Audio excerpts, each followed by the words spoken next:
गांव के लोग बहुत भोले होते हैं। गांव के लोग और गांव की औरतें कितनी भोली होती हैं, मैं आपको एक किस्सा सुनाता हूँ। एक डॉक्टर साहब की शादी एक गांव की लड़की से हो जाती है। तभी एक दिन रात में डॉक्टर साहब का फ़ोन बजता है।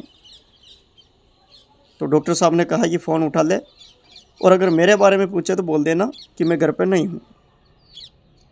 लेकिन आगे वाले ने सिर्फ यही पूछा कि डॉक्टर साहब ने जो मुझे 2 गोलियाँ दी थी, वे दोनों गोलियाँ मैंने एक साथ ले ली हैं, क्या इससे कुछ होगा तो नहीं? तो डॉक्टर साहब की पत्नी ने कान में कहा कि वो तो सिर्फ इतना सा पूछ रहा है कि डॉक्टर साहब ने जो मुझे 2 गोलियाँ दी थी, वे दोनों गोलियाँ मैंने एक साथ ले ली, क्या इससे कुछ होगा तो नहीं? तो डॉक्टर ने नींद में बड़बड़ाते हुए कहा कि उसको बोल दे कुछ नहीं होगा। तो डॉक्टर साहब की पत्नी ने आगे वाले से कहा कि कुछ नहीं होगा।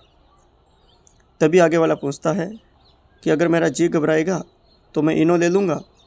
तो डॉक्टर साहब की पत्नी उनसे कान में कहती है कि वो ये पूछ रहा है कि अगर मेरा जी घबराएगा तो क्या मैं इनो ले लूँगा?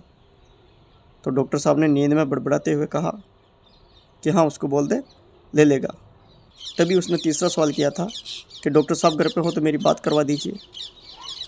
तो डॉक्टर साहब की पत्नी ने कहा नहीं है, वो तो कहीं बाहर गए हुए हैं, और फ़ोन काट दिया। कितनी भोली होती है गांव की औरतें।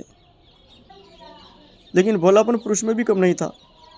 उसने 2 मिनट सोचने के बाद वापस फ़ोन किया। डॉक्टर साहब की पत्नी ने फिर फ़ोन उठाया और डॉक्टर साहब की पत्नी को कहा अभी जो 2 टैबलेट एक साथ लेने से कुछ नहीं होगा और अगर जी घबराएगा तो इनो ले लूँगा। ये बात डॉक्टर साहब ही कह रहे थे या जो आपके साथ हैं वो भी डॉक्टर साहब हैं?